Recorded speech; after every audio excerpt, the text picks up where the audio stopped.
Assalamu alaikum. Today we'll talk about the bony features of the ulna. The ulna is the medial of the two bones of the forearm.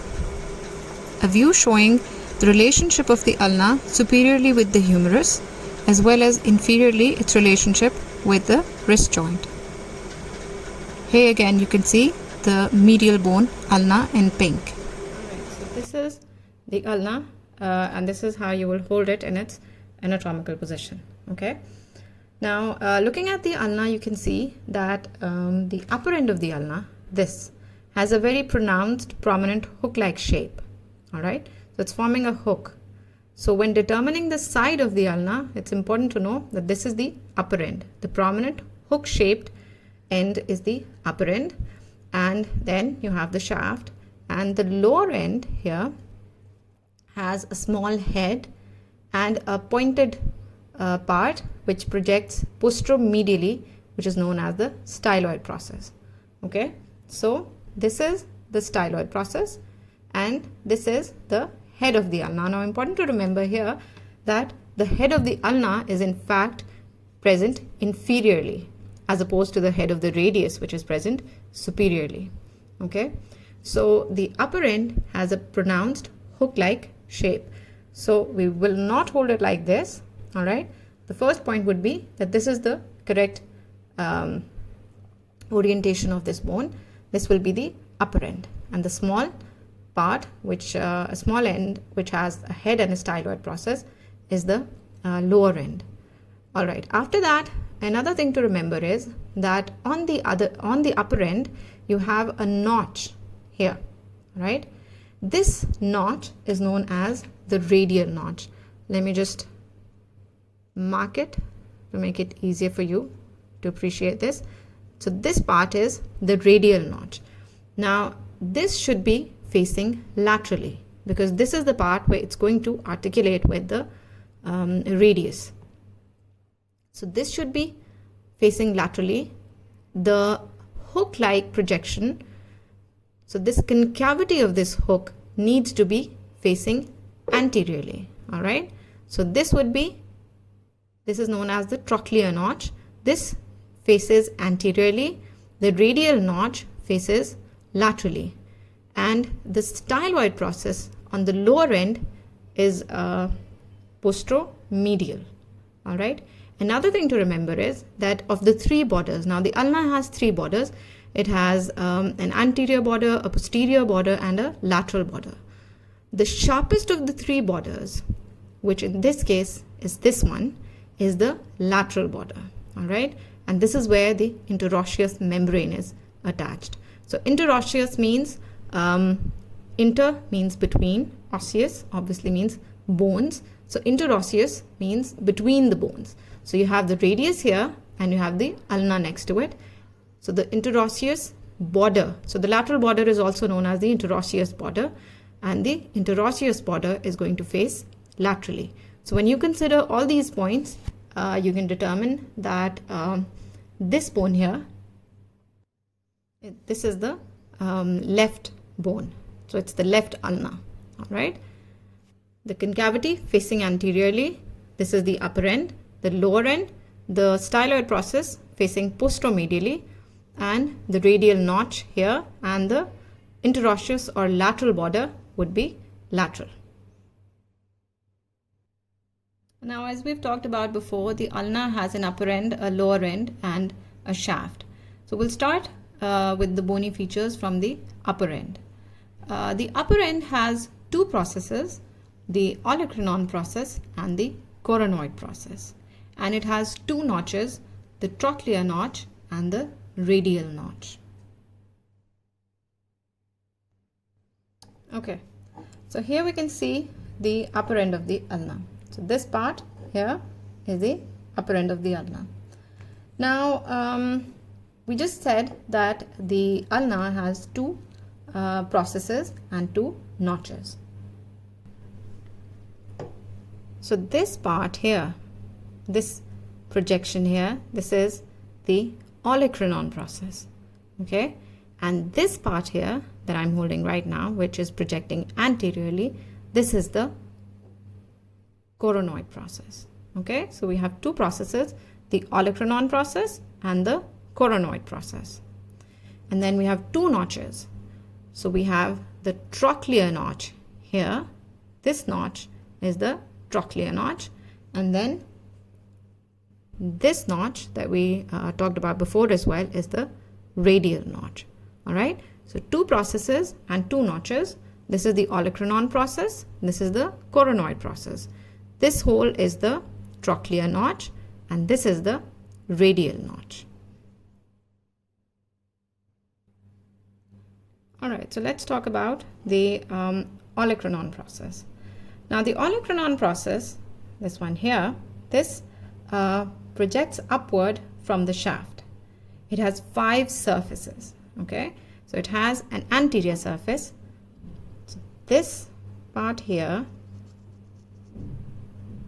this is the anterior surface of the olecranon process, okay? The other surface is the posterior surface. So this is the posterior surface of the olecranon process, and this posterior surface is triangular in shape. All right, so this forms a triangle, the posterior surface. Okay, and the posterior surface is subcutaneous. All right, it forms this triangular part. This is subcutaneous, and the upper part of this subcutaneous area, this actually forms the point of the elbow. All right, the pointy part in your elbow that you can actually feel is the upper part of this posterior surface of the olecranon process of the ulna. All right, so here you can see this is the ulna articulating with the humerus, and the trochlear notch actually articulates with the trochlea of the humerus. We'll talk about it just a little bit from now in a little bit more detail after when we're talking about the trochlea. But for now, just when I was talking about the posterior surface of the olecranon process, this is how the posterior surface, okay, the one that I'm pointing with my little finger here, this posterior surface of the olecranon process forms the point of the elbow.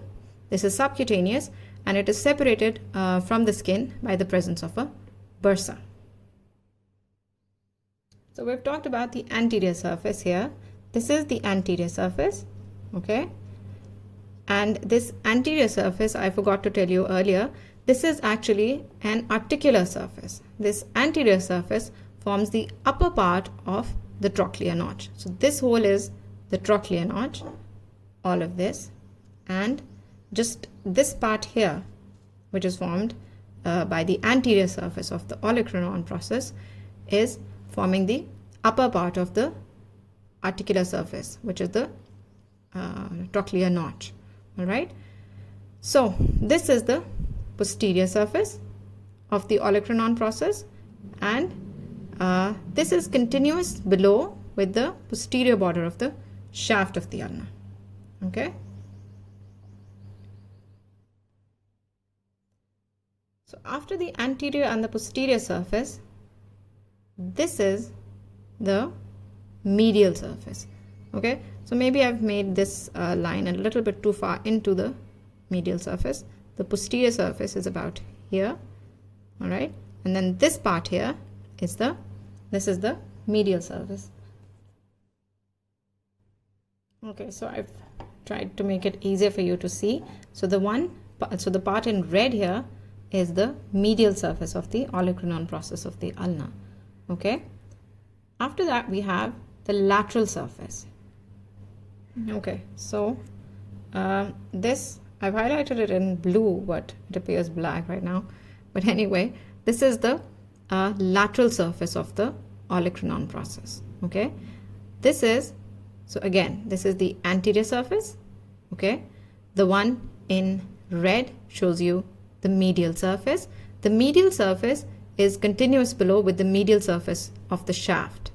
Okay, and then you have the lateral surface of the olecranon process here in blue, and this is continuous below with the posterior surface of the shaft.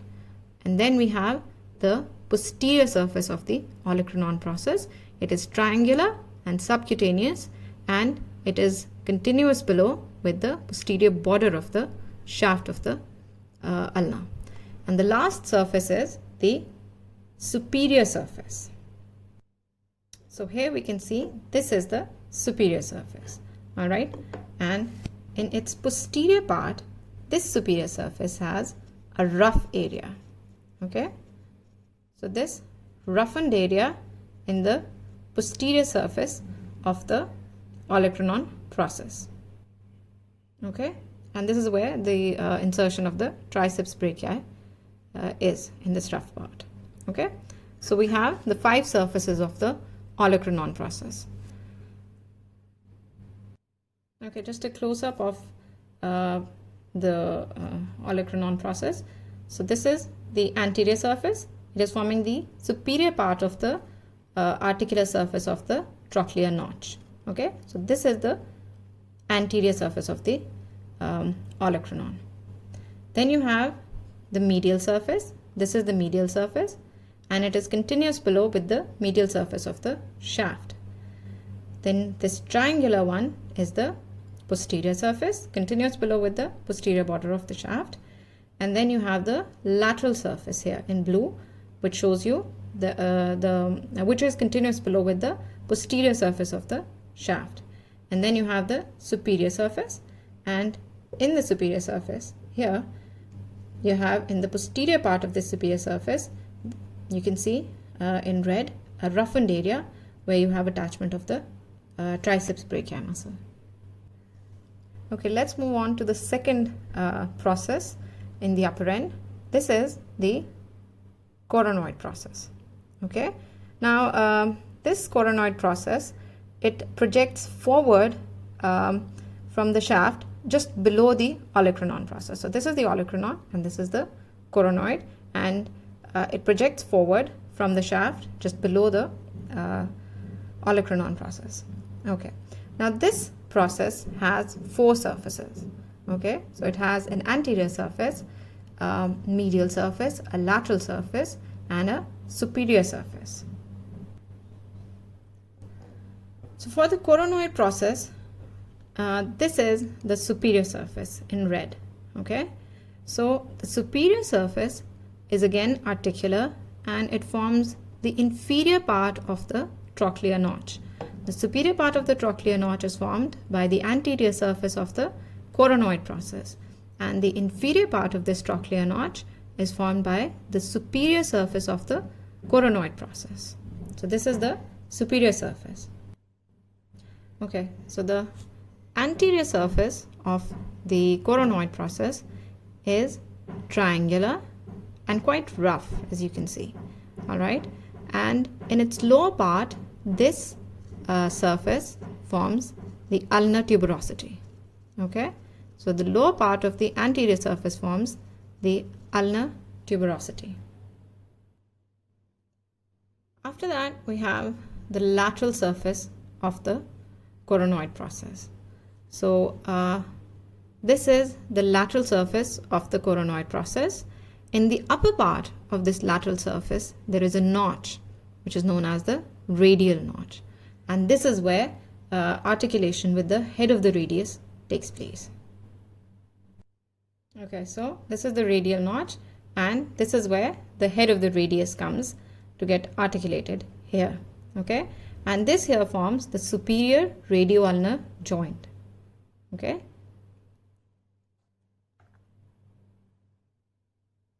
now below the radial notch there is a depressed area. Okay, a depressed area just below the radial notch, and this is also a part of the lateral surface of the coronoid process, the one that I've marked here in red. This depressed area, it is bounded posteriorly by a crest. All right, so there's a raised crest posterior to this depressed area. Now this crest is known as the supinator crest. The supinator crest is where the supinator muscle is attached, and of course you'll talk about it in detail when you listen to the various muscle attachments on the ulna. But for now, this is the radial notch to accommodate the head of the radius, forming the superior radio-ulnar joint. And just inferior to this radial notch, we have a depressed area shown here in red. Now this depressed area is to accommodate the radial tuberosity here. Okay, so when the radius rotates on its own axis within the annular ligament, the radial tuberosity needs a place where it can be accommodated during pronation and supination. So this depressed area is to accommodate the radial tuberosity. Okay, and just posterior to this depressed area, we have a crest, and this is known as the supinator crest. All right, and then the last surface is, this is the medial surface of the coronoid process. Okay, and this medial surface is continuous below with the medial surface of the shaft. Okay, so just an overview, the coronoid process has 4 surfaces. Okay, it has a superior surface which forms the inferior part of the trochlear notch. Then you have the anterior surface, which is triangular, and it is quite rough, and the lower part of this anterior surface forms the ulnar tuberosity. Then we have the lateral surface, and the lateral surface in its upper part has the radial notch to form the superior radio-ulnar joint with the head of the radius. In its lower part, it has a depressed area to accommodate the radial tuberosity, and posteriorly it is bounded by a crest known as the supinator crest. On the medial side, we have the medial surface of the coronoid process, continuous below with the medial surface of the shaft of the ulna. Now we've talked about the 2 processes, the coronoid process, this one here, and the olecranon process. We've talked about the various surfaces of these processes. Now we also said that there are 2 notches in the upper end, and these 2 notches are the trochlear notch, this one here, and this is the second one is the radial notch here. So this is the humerus, and the trochlear notch here articulates with the trochlea of the humerus like this. Okay, like that. And this is the, just above the trochlea, we have the coronoid fossa. Okay, we've studied this before, and this coronoid fossa is to accommodate this coronoid process when there is flexion. Okay, so when there is flexion, as you can see, the coronoid process is accommodated by the coronoid fossa of the humerus. And when there is extension, so you will see on the posterior aspect here, when there is extension, the olecranon fossa accommodates the olecranon process of the ulna. Like that. Okay. So this here is the trochlear notch, and this is the radial notch. And as we just discussed earlier, this radial notch is to accommodate the head of the radius. So here you can see the upper end of the ulna. It shows the olecranon process in green. The anterior surface of the olecranon process in yellow forms the superior part of the trochlear notch. And then you can also see the coronoid process in red, and the superior surface of that is forming the lower part of the trochlear notch, again in yellow. The blue shows you the radial notch. So the shaft has 3 borders and 3 surfaces. Okay, let's talk about the 3 borders first. There is an anterior border, there is a lateral or interosseous border, and there is a posterior border. Okay, so we'll start with the lateral border first of all. The sharpest of the 3 borders is the lateral border. Now this lateral border here, okay, wait. So this is the lateral border. Okay. This is also called the interosseous border. Okay, interosseous border is the border between the radius and the ulna. So this is going to face laterally because the ulna is the medial bone, and on the lateral side you have the radius. So the sharpest out of the three borders is the lateral border or the interosseous border. Now this interosseous border again is then, it's very prominent and it is sharpest in its middle 2/4. Now if we trace this border superiorly, we can trace it to the supinator crest. Alright, so above it is continuous with the supinator crest, and if we trace it inferiorly, it is not very prominent in its lower part, but the inferior border is then traced, it can be traced below till the lateral side of the, it comes to lie on the lateral side of the head of the ulna. So I hope it's clear now. As you can see, I've marked it in black. You can see the lateral border or the interosseous border of the ulna. Alright, now let's talk about the anterior border. So the anterior border here, marked in blue, you can see that superiorly it is continuous with the medial border or the medial edge of the ulnar tuberosity. Okay, and this is the anterior border. Now this border is not as sharp or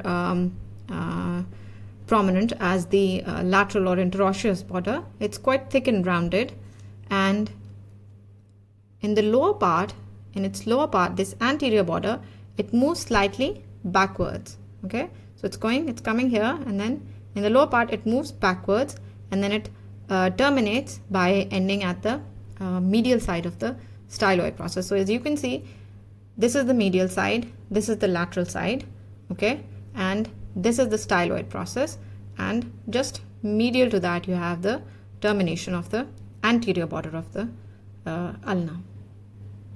Okay, so after the anterior border here, let's talk about the posterior border. So we've moved the ulna posteriorly.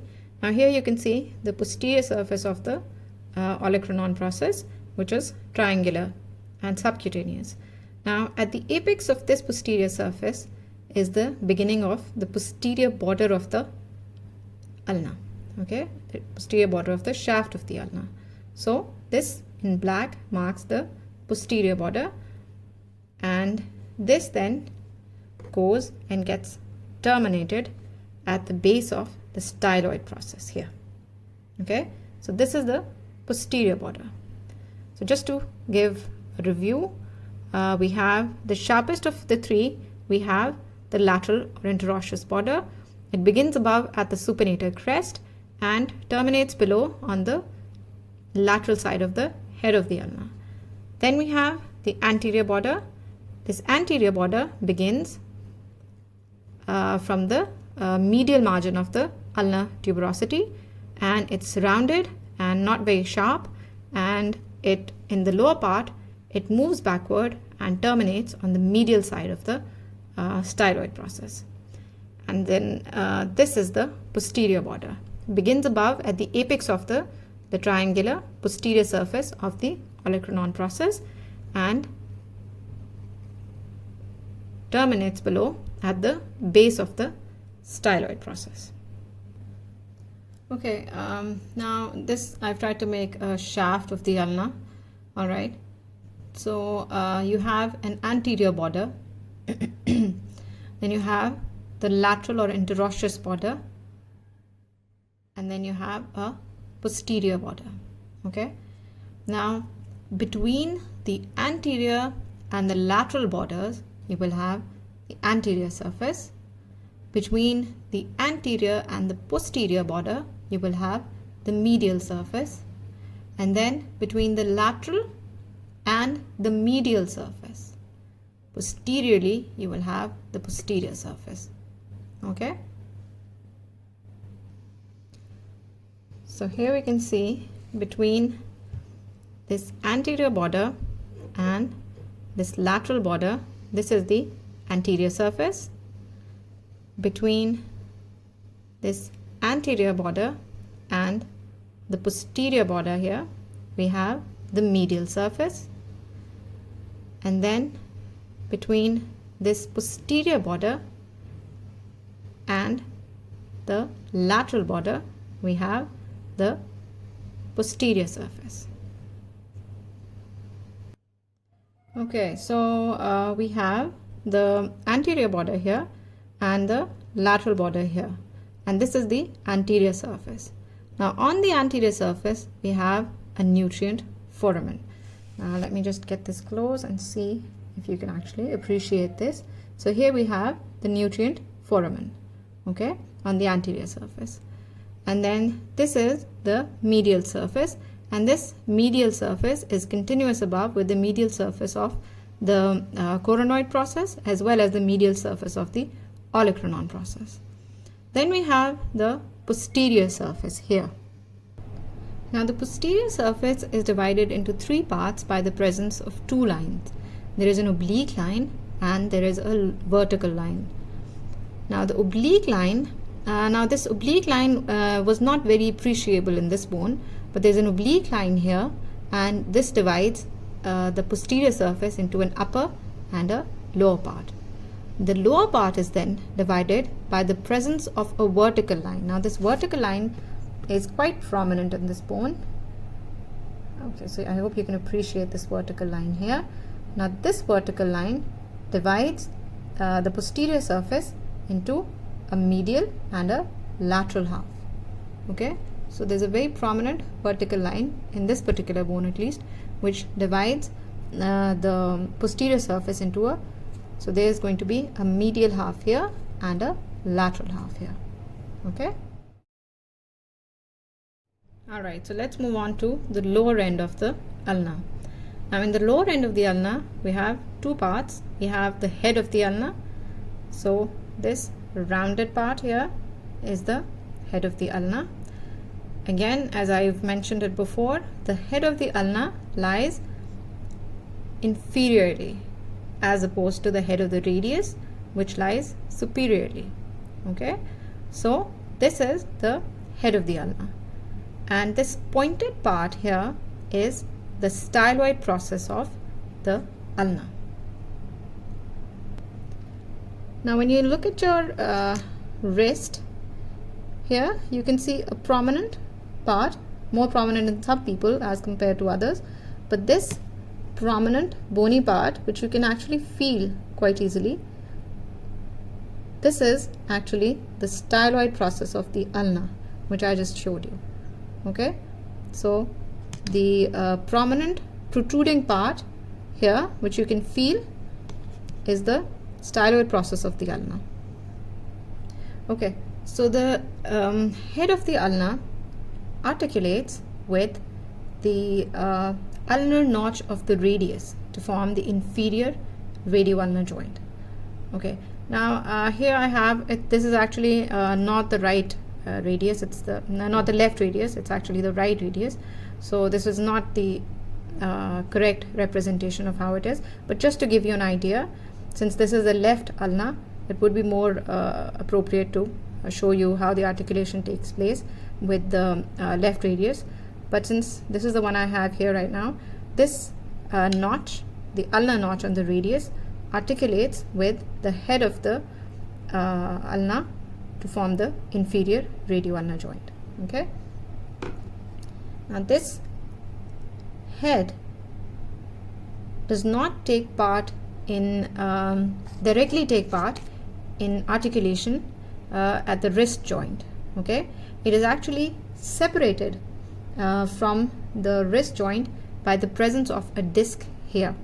Okay, so just underneath the head there is the presence of an articular disc which separates this from the wrist joint. So this, again, this is the styloid process of the ulna, and in the anatomical position like that, so this styloid process projects posteromedially. Okay, now if you look at the head and the ulna the styloid process of the ulna, there is a groove between these two on the posterior aspect. All right, and this groove here is to accommodate the tendon of the extensor carpi ulnaris muscle. Okay, so posteriorly there is a groove in between the styloid process and the head of the ulna. So just to go over the whole bone very quickly, we have an upper end, we have a lower end, and we have the shaft. Okay, and then the upper end has two processes and two notches. The two processes are the olecranon and the coronoid process. The olecranon process has 5 surfaces: anterior, medial, lateral, posterior, and superior surface. Okay, and the anterior surface takes part in forming the articular surface of the trochlear notch. It forms the upper part of the articular surface of the trochlear notch. Then we have the coronoid process, which has 4 surfaces: the anterior, the medial, the lateral, and the superior surface. The superior surface forms the lower part of the trochlear notch. The lateral surface has the radial notch in its upper part. Inferiorly, it has a depressed part to accommodate the radial tuberosity, and posteriorly it is bounded by the supinator crest. The anterior surface is rough and triangular. In its lower part, it has the ulnar tuberosity. And the medial surface of both the olecranon and the coronoid are continuous with the medial surface of the shaft. In the shaft, we have 3 borders. The sharpest of the 3, the lateral one, is the interosseous border. You have a more thickened and rounded anterior border, and then there is a posterior border. The posterior border continues from the apex of the posterior surface of the olecranon process and goes to terminate at the base of the styloid process. Between the lateral and the posterior surfaces, we have the posterior borders, between the lateral and the posterior borders, we have the posterior surface. It has 2 lines, an oblique and a vertical line, which divides it into 3 parts, an upper and a lower part, and the lower part is divided by this vertical line into a medial and a lateral half. Then between the lateral border and the anterior border, we have the anterior surface, which has the nutrient foramen. And this is the medial surface between the anterior and the posterior borders. Then we have the lower end. The lower end has the head and the styloid process. The head articulates with the ulna to form the inferior radioulnar joint. The styloid process is posteromedial, and posteriorly there is a groove between the styloid and the head of the ulna.